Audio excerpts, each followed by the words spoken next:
7, 8, 9, 10, 11, 12, 13, 14, 15, 16, 17, 18, 19, 20, 21, 22, 23, 24, 25, 26, 27, 28.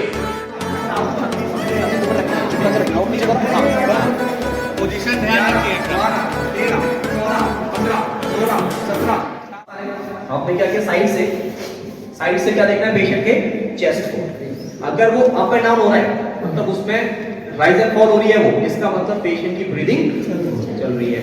अगर इसमें कोई मूवमेंट आपको नहीं दिख रही है, क्योंकि जनरली आपने देखा ना अगर कोई सो रहा है तो चेस्ट में मूवमेंट होता है आराम से ना, राइज एंड फॉल होता है, अप एंड डाउन होती है चेस्ट, इसका मतलब पेशेंट सांस ले रहा है। लेकिन यहाँ पे चेस्ट में कोई भी मूवमेंट नहीं हो रहा है, इसका मतलब सांसें क्या है, ब्रीदिंग है या नहीं है, रुक गई है। क्योंकि चेस्ट में मूवमेंट नहीं है, इसका मतलब ब्रीदिंग भी क्या हो गई है, रुक गई। अगर ब्रीदिंग रुक गई है तो इसका मतलब ऑटोमेटिक क्या होता है, पेशेंट का हार्ट भी काम करना बंद कर देता है। अब इस कंडीशन में एम्बुलेंस चाहे 15 मिनट के बाद है, 20 मिनट के बाद है, 40 मिनट के बाद है, उसका वेट नहीं कर रहे हैं, तुरंत वहीं पे क्या शुरू कर दो, सीपीआर। जितना जल्दी और जितना अच्छे से सीपीआर करोगे उतना पेशेंट के बचने के चांस ज्यादा होंगे।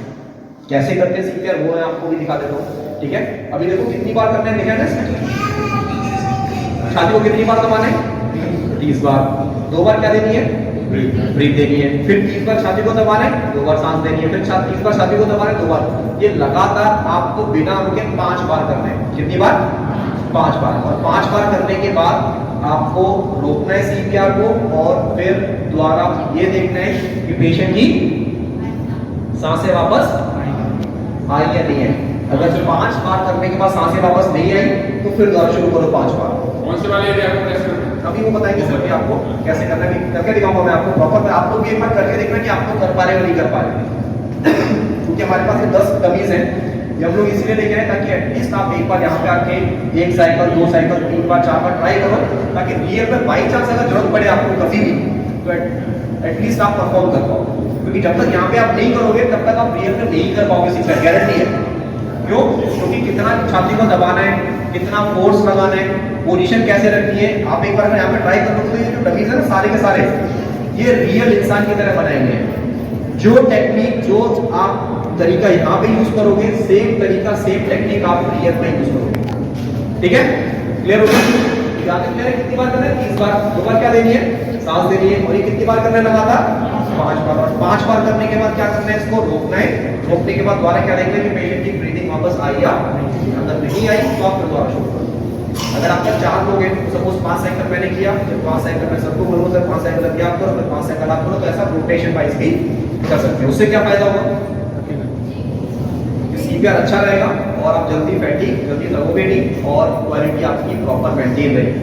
अगर आप एक ही पर्सन को बोलोगे सर आप ही करो 10 मिनट 15 मिनट, पॉसिबल नहीं है कि वो अच्छा कर पाए, क्योंकि 2 मिनट 4 मिनट के बाद क्या हो जाएंगे, लग जाएंगे और अच्छा सीपीआर नहीं हो पाएगा। तो इसलिए 5 बार आपने किया, 5 बार आपने किया तो आप रोटेशन वाइज कर सकते हैं। अगर आपका 4 लोग हैं 5 साइकिल करो, हर 5 साइकिल के बाद चेक करते रहो। और ये कब तक चलता रहेगा आपका प्रोसेस, जब तक एम्बुलेंस नहीं आती।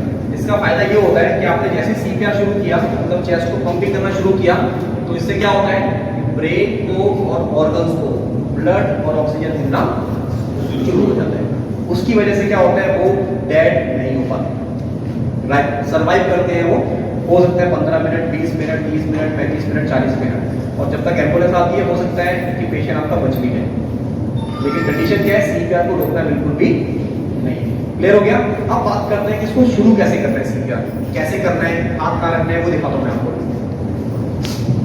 तो ये पेशेंट था, बहुत सिंपल है। अगर मेल पेशेंट हो तो आप मेल पेशेंट में आप क्लोज को रिमूव कर सकते हैं, ठीक है। अगर फीमेल पेशेंट है तो क्लोज को ऊपर से शुरू कर सकते हैं, कोई दिक्कत नहीं है, ठीक है। तो ध्यान रखना है चेस्ट जो है ना, छाती है उसका एकदम सेंटर में, चेस्ट के एकदम सेंटर में आपको अपने एक हाथ का हील रखना है। जैसे ये हाथ है ना पूरा, तो इसका सिर्फ कितना पार्ट, हील मतलब ये वाला हिस्सा, इसको बोलते हैं हील, हथेली बोलते हैं ना जनरली। तो इस हथेली आपको कहाँ रखनी है, चेस्ट के एकदम बीच में, ठीक है। मेरा पॉइंट क्लियर हो गया? आपका 1 हैंड आप राइट भी रख सकते हो और लेफ्ट। तो मैंने एक हाथ का जो हील है वो मैंने चेस्ट के तरफ कहाँ रखा है, एकदम सेंटर में। दूसरा हाथ कहाँ रखना है, उसके ऊपर, और फिंगर को इस तरीके से पकड़ना है।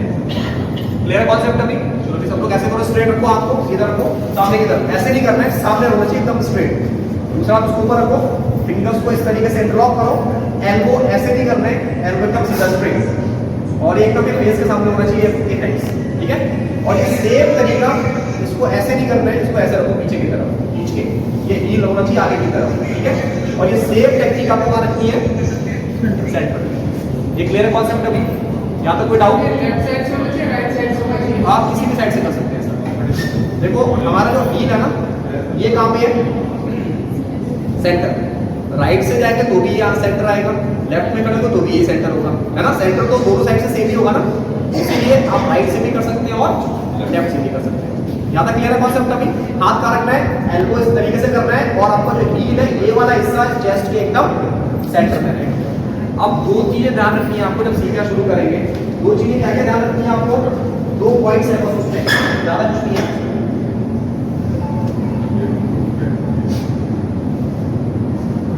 सबसे पहला पॉइंट है कि छाती को लगभग कितना इंच दबाना है? 2 इंच। 2 इंच आपको कितना दबाना है? कम से कम 2 इंच। और आपकी जो स्पीड रहेगी ना सीपीआर करने की, वो कितनी रहेगी? 100 से 120। दो चीजें, छाती को लगभग 2 इंच दबाना है, स्पीड आपको 100 से 120 रखनी है। क्लियर है कॉन्सेप्ट अभी? बस ये प्रोसेस आप कंटिन्यू क्या करते रहो, चलो। और ये तब आएगा जब आप प्रैक्टिस करोगे। तो मैं आपको दिखा भी देता हूं एक बार किस तरीके से करना है, स्पीड कितनी रखनी है इस टाइम पे, ठीक है? अगर लॉन्ग करें तो कैसे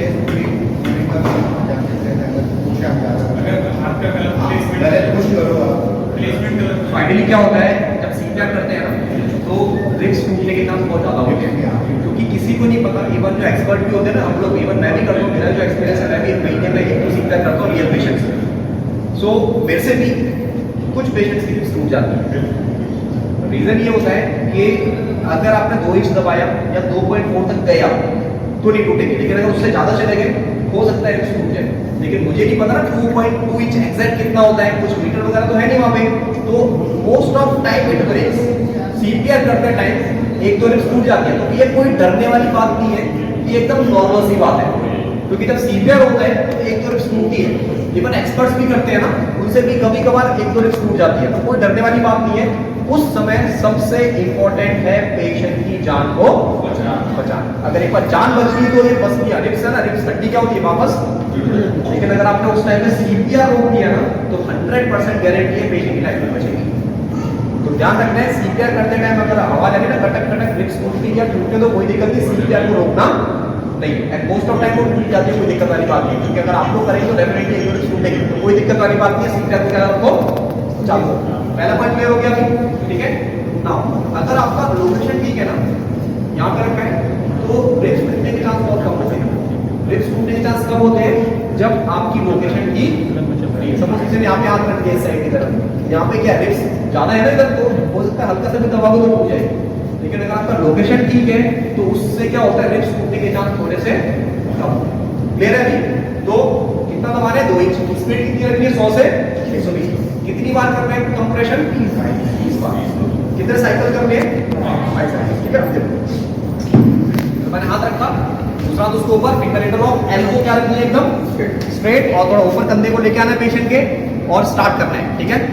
1 2 3 4 5 6 7 8 9 10 11 13 14 15 16 17 18 19 20 22 23 24 25 26 27 28 29 30। सो मैंने कितनी बार किया? 30 टाइम, ठीक है? आप सुन रहे हो ना, इसमें आवाज क्या है? साउंड आ रहा है ना, क्लिक का साउंड आ रहा है ना? इसका मतलब ये है कि आप इसको 2 इंच दबाओगे। जब आप यहाँ पे प्रैक्टिस किया होगे ना, तो सबके अंदर ये लगा हुआ है साउंड। जब प्रैक्टिस करोगे आगे तो आप एक बार चेक कर लेना कि साउंड आ रहा है। अगर देखो अभी आ रहा है साउंड, नहीं आ रहा, इसका मतलब आप प्रॉपर 2 इंच नहीं दबा रहे। अभी साउंड आ रहा है, तो एटलीस्ट जब आप प्रैक्टिस करोगे तो आप थोड़ा इतना आइडिया लगा लेना कि कितना दबाना है, कितना दबाना है, कितना फोर्स कितना लगाना है, ताकत कितनी लगानी है, वो से फोर्स आप रियल पे ट्राई करना, ठीक है? मेरे पास अभी मैंने कितनी बार किया कंप्रेशन? 30 बार। अब दूसरा ऑप्शन क्या है मेरे पास? कंप्रेशन के बाद 2 बार क्या करना है आपको? ब्रीथ। 2 बार क्या करना है? ब्रीथ। तो अभी देखो इसमें क्या है, ये पार्ट आपका ऑप्शनल है, मतलब सपोज कोई अनजान व्यक्ति अननोन पर्सन है जिसको मैं जानता नहीं, रोड के बीच में मुझे पेशेंट मिला, मुंह से खून आ रहा है, झाग निकल रहा है ना, प्रोटीन झाग निकल रहा है, खून आ रहा है, तो क्या उस पेशेंट को आप मुंह से सांस दोगे? वैसे नहीं तो कोई नहीं देगा। क्यों? क्योंकि वो सेफ नहीं है। हो सकता है उसको कोई बीमारी हो, फैलने वाली बीमारी हो, और आपने ब्रीदिंग किया बचाने के चक्कर में, और वो उसकी वजह से इन्फेक्शन आपकी बॉडी में क्या हो गया, ट्रांसफर हो गया। ठीक है, सो ध्यान रखना है, अगर अनजान व्यक्ति है जिसको आप जानते नहीं हो, जिसमें आपको डाउट लग रहा है, कंफर्टेबल नहीं हो, तो उस केस में ये ब्रीदिंग आप नहीं दोगे तो भी चलेगा। सिर्फ क्या करना है, 30 बार कंप्रेशन किया, फिर दोबारा 30 बार शूट कर दो, फिर दोबारा 30 बार, बस कंप्रेशन करते रहना। कितने साइकिल? 5 साइकिल। 5 साइकिल के बाद दोबारा देख लो ब्रीदिंग आई है नहीं आई, अगर नहीं आई तो दोबारा 5 साइकिल शूट कर दो। बस यही प्रोसेस आपको लगातार रखना है। अगर कोई नोन पर्सन है, जान पहचान का व्यक्ति है, तो उसमें सब कंफर्टेबल रहते हैं ना, तो उस केस में आप ये ब्रीदिंग भी परफॉर्म कर सकते हो। बट आपको क्या पता होना चाहिए, टेक्निक और तरीका पता होना चाहिए क्या करने का। ब्रीदिंग तरीका क्या होता है, बहुत सिंपल तरीका है। सबसे पहले एक हाथ को रखना है यहाँ पे, एक बार रख के देखो, एक हाथ रखना है फोरहेड पे, पेशेंट के फोरहेड पे रखा, और दूसरा हाथ रखना है पेशेंट के चिन पे, और सर को पीछे की तरफ करना है। क्यों करना है पीछे? पीछे क्यों करना है सर को? Exactly sir. अगर सपोज पेशेंट बेहोश है, तो बेहोश पेशेंट में क्या होता है, गर्दन पेशेंट की कभी कभार ऐसे हो जाती है, कभी कभार ऐसे करके हो जाती है। तो इसकी वजह से क्या होता है, जो वेंट पाइप है ना, जिसको आप एयर पैसेज बोलते हैं ना, वेंट पाइप ट्रैकिया, वो क्या होता है, ब्लॉक हो जाता है। मतलब सांस का रास्ता क्या हो जाता है, ब्लॉक हो जाता है। उसकी वजह से क्या होता है, अगर आप सांस ले रहे हो तो हो सकता है प्रॉपर एयर लंग्स के अंदर ना जाए, लेकिन जब आप सर को पीछे की तरफ उठाते हो तो इससे क्या होता है, सांस का रास्ता एकदम क्या होता है, क्लियर हो जाता है। आप सब लोग एक बार ट्राई करके देखो एक बार। तो सबसे अभी मैं बताता हूँ, एक मिनट रुक जाओ, ठीक है। तो सबसे पहले क्या करना है, ये आपका चिन है ना, चिन, इसको पूरा नीचे करो, पूरा नीचे, लंबी सांस लो, छोड़ दो, रिलीज। अभी सर को ऊपर करो, चिन को, take a deep breath, release. अभी पूरा डाउन करो, चिन को पूरा नीचे, लंबी सांस लो, रिलीज। तो कौन सा वाला इजी लग रहा है? जब है ना सर को ऊपर की तरफ कर रहे हैं और ब्रीदिंग कर रहे हैं तो बहुत रिलैक्स फील हो रहा है, लेकिन जब सर को डाउन कर रहे हैं, चिन को नीचे कर रहे हैं और सांस ले रहे हैं, तो वो थोड़ा सा डिफिकल्ट सा लग रहा है। उसका रीजन ये होता है कि जब चिन नीचे की तरफ होती है तो उससे जो मसल्स है ना अंदर, वो एयरवे को ब्लॉक कर देती है। ठीक है, तो हमेशा ध्यान रखना, सांस लेने से पहले सर को क्या करना है, नीचे की तरफ। अभी अगर आपके पास रुमाल है, दुपट्टा है, कुछ भी क्लोथ वगैरह है, कॉस्मेटिक्स कुछ भी है, उसको पेशेंट के मुंह पे रखना है। और कितनी बार सांस लेनी है, 2 बार। लेकिन सांस लेने से पहले ध्यान रखना है, नाक को बंद करना है, क्योंकि अगर मुंह से सांस लोगे, नाक को बंद करोगे तो नाक से बाहर आ जाएगी, लंग्स के अंदर नहीं जाएगी। मैं अगर करके दिखाता हूँ एक बार आपको। तो सबसे पहले मैंने क्या किया, 1 हैंड रखा फोरहेड पे, दूसरा हाथ मैंने चिन पे रखा, सर को मैंने पीछे की तरफ किया, नाक को पूरा क्या किया, क्लोज। तो मेरे पास कुछ भी नहीं है ना अभी, तो मैंने क्या किया, पेशेंट का टी शर्ट है ये यूज कर लिया, टी शर्ट है, इसको पेशेंट के फेस पे रखा, और कितनी बार सांस देनी है, कितनी बार देनी है, 2 बार। तो मैंने क्या किया, और आप देखना पेशेंट का जो चेस्ट है ना, लंग्स, जब मैं एयर दूंगा तो ये छाती ऊपर होगी, फूलेगी। ठीक, तो देखते हैं एक बार, एक, फिर इसको हटाना है, सांस लेनी है, एंड अगेन। तो कितनी बार किया, 2 बार। तो अभी क्या हुआ, चेस्ट ऊपर की तरफ आई ना, इसका मतलब मोर एंड मोर एयर कहां तक गया, पेशेंट के लंग्स के अंदर। अभी दोबारा क्या शुरू कर देना है, कितनी बार, फिर क्या करना है, फिर कंप्रेशन, फिर ब्रीदिंग, फिर कंप्रेशन। कब तक चलता रहेगा, जब तक कि एम्बुलेंस। नेक्स्ट हम लोग बात करते हैं, एक मशीन है, ये जो किसी ने क्वेश्चन भी पूछा था, एक आपने देखा होगा ना, मूवीज वगैरह में देखो, मशीन है, पेशेंट को करंट देती है, उस मशीन का नाम है AED। कौन सी मशीन है, AED। तो ये आप लोगों के लिए बनाई गई है बेसिकली मशीन। इस मशीन को कोई भी पर्सन, कोई भी व्यक्ति यूज कर सकता है। कौन सी मशीन, AED। और ये मशीन क्या करती है, पेशेंट के हार्ट को चेक करती है, और अगर उसको शॉक की जरूरत है तो ये मशीन अपने आप ही पेशेंट को शॉक डिलीवर कर देती है। कौन सी मशीन है, AED। और ये बहुत बेनिफिट रहता है, ये कार्डियक अरेस्ट के लिए बहुत इंपॉर्टेंट मशीन है। अगर ये है तो आप यूज कर सकते हो, अगर नहीं है तो मेरे पास क्या ऑप्शन बचता है, CPR। अगर है तो यूज करो, नहीं है तो CPR। ठीक है, और ये मशीन आपको कहाँ मिलेगी, जितने भी एयरपोर्ट है, हर एयरपोर्ट पे ये मशीन अवेलेबल होती है। एयरपोर्ट पे हर फ्लाइट के अंदर ये मशीन अवेलेबल होती है, और बॉल्स के अंदर भी है, तो यूज कैसे करते हैं मशीन, बहुत आसान है यूज करने का तरीका भी। तो जैसे मैंने इसको ओपन किया तो ये मशीन होगी आपकी, कौन सी मशीन है ये, AED। और इसके साथ में ये आते हैं, इसको बोलते हैं AED पैड। क्या बोलते हैं, AED पैड्स। और इसके साथ में ये है येलो कलर का, इसको बोलते हैं कनेक्टर। तो ये मशीन और मशीन के साथ में क्या है आपके AED पैड्स, और पैड के साथ में क्या है ये कनेक्टर। तो पूरे वर्ल्ड में ये 3 पार्ट होते हैं मशीन। कोई भी मशीन है, किसी भी कंपनी की है, किसी भी मॉडल की है, कोई फर्क नहीं पड़ता, हर मशीन को ऑपरेट करने का तरीका लगभग। सपोज CPR कर रहा है कोई पर्सन और दूसरा पर्सन क्या लेके आ गए, मशीन। अभी मशीन को क्या करना है, पहले ऑन। तो मैंने जैसे बटन प्रेस किया,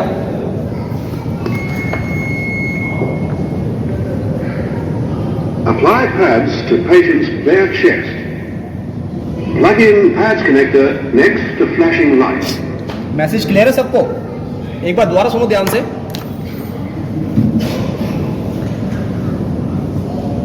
Apply pads. Plug in connector. अभी भी क्लियर नहीं, एक बार और सुनते हैं ध्यान से, एक बार सुनो, एक बार और, वन मोर टाइम।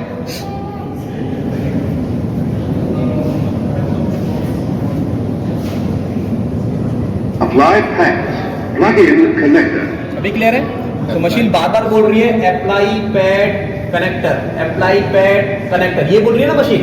तो आपको क्या करना है, पहले ऑन किया, ऑन करने के बाद सबसे पहला काम क्या करना है, आपको पैड को लगाना है। और पैड के ऊपर आप देख भी सकते हैं, Insert connector. पैड को आप देख भी सकते हैं, इसमें मार्किंग भी बनी हुई है ना, राइट वाला कौन सा है, लेफ्ट वाला कौन सा है, दिख रहा है इसमें। तो देखो यहाँ पे निशान बना हुआ है, सर्कल बना हुआ है ना, तो ये राइट में लगाना है। इसमें देखो कहाँ पे सर्कल बना हुआ है, लेफ्ट में, तो ये लेफ्ट में लगाना है। तो इसमें सब कुछ मेंशन होता है कि कौन सा पैड कहाँ पे लगाना है आपको, ठीक है। तो एक पैड मैंने लगाया, और अगर इस पे लिखा भी नहीं है ना तो आप याद रखो बस। तो पहला पैड तो मैंने क्या किया, पहला पैड यहाँ से रिमूव किया, पहला पैड मैंने रिमूव किया यहाँ से। और आपको राइट साइड में ये जो राइट हड्डी है ना, कॉलर बोन, ये वाली राइट साइड की जो हड्डी है कॉलर बोन, इसके जस्ट नीचे लगाना है पहला पैड। क्लियर है लोकेशन? और दूसरा पैड कहाँ लगाना है, लेफ्ट साइड में, लेफ्ट साइड में ये रिब्स के पास, ये पसली है ना थोड़ी, ये यहाँ पे। तो ये प्रॉपर लोकेशन होता है क्या लगाने का, मशीन के पैड्स को लगाने का। जैसे ही मैंने पैड लगा दिया मशीन, उसके बाद क्या बोल रही है लगाने के लिए, कनेक्टर। तो आपको तुरंत इसके अंदर कनेक्टर इंसर्ट करना है, ठीक है। अब जैसे ही कनेक्टर लगाओगे उसके बाद मशीन क्या बोलेगी, ये सुनते हैं ध्यान से। सो सबसे पहले ऑन कर दिया मैंने, अभी सुनो ध्यान से क्या बोल रही है machine. Apply pads to patient's bare chest. Plug in pads connector next to flashing light. अभी क्या रहेगा लगाने के लिए, कनेक्टर। जैसे आप कनेक्टर लगाओगे,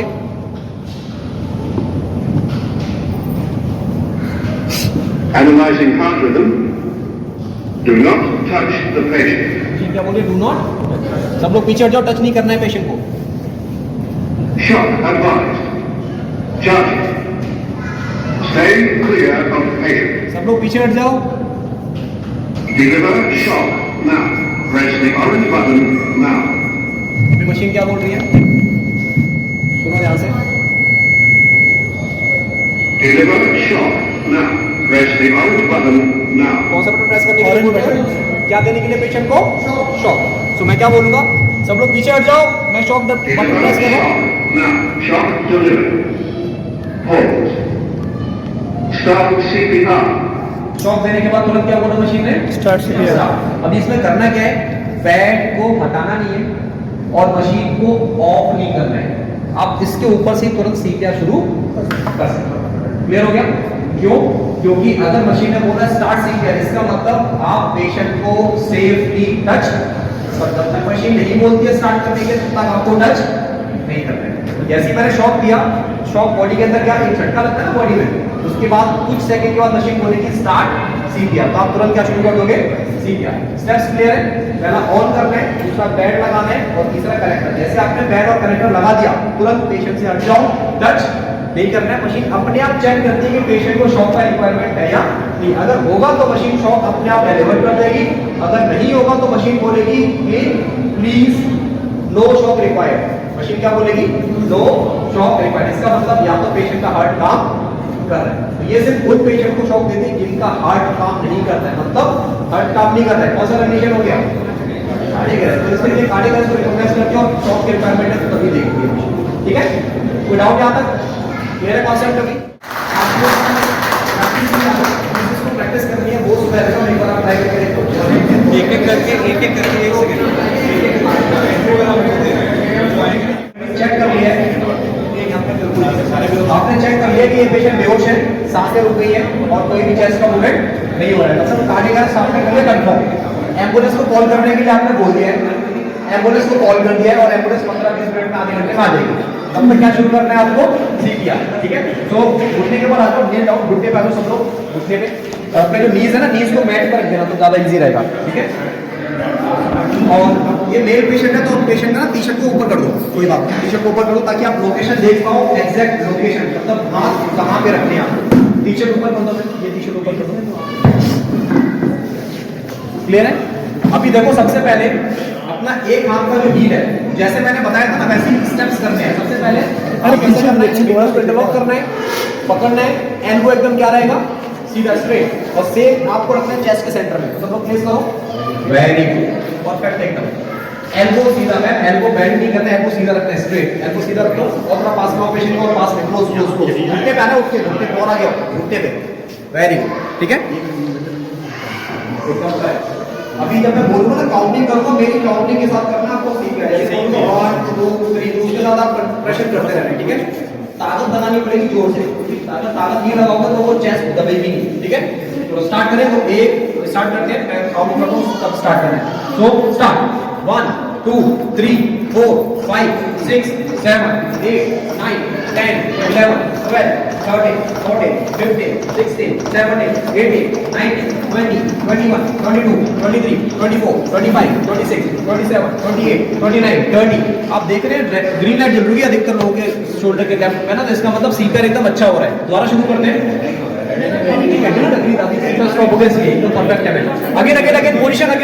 अगेन पोजीशन लेते हैं। अभी आप 10 लोगों को खुद गिनना है, अभी मैंने गिना था ना, अभी 10 को एक साथ गिनना है, जोर से गिनना है और काउंटिंग करनी है मैच। ठीक है, चलो पोजीशन एंड एल्बो स्ट्रेट और start.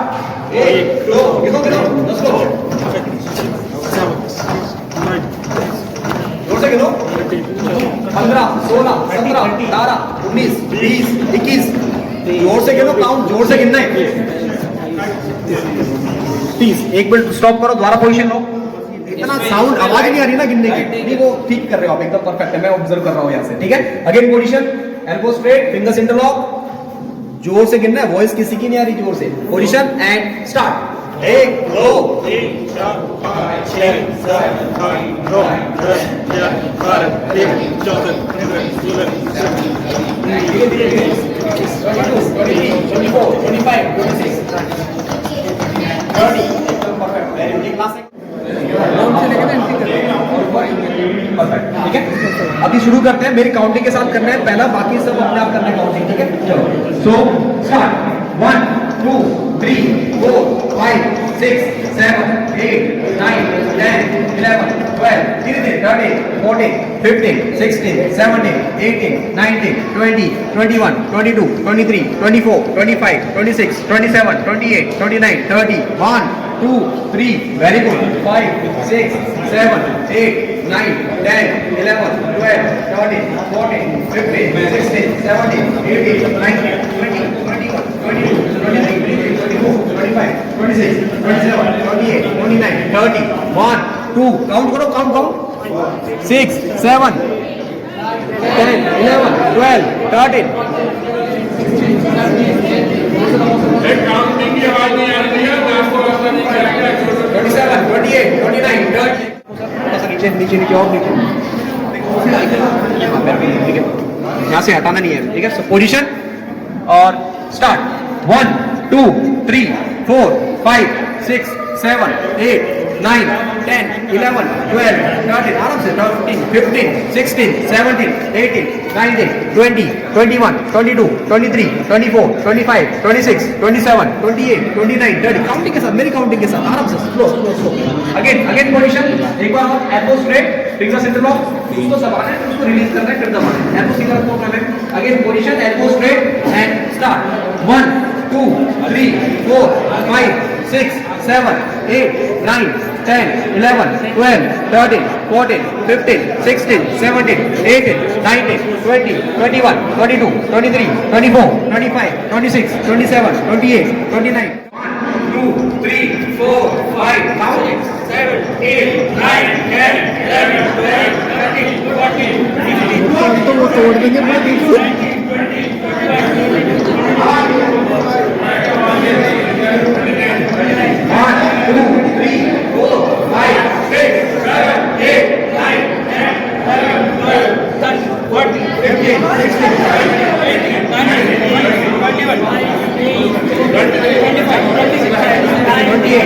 30. Very good. 1, 2, 3, 4, 5, 6, 7, 8, 9, 10, 11, 12, 13, 14, 15, 16, 17, 18, 19, 20, 21, 22, 23, 24, 25, 26, 27, 28, 29, 30. 1, 2, 3, 4, 5, 6, slow, 9, slow, 10, 11, 12, 13, 14, 15, 16, 17, 18, 19, 20, 21,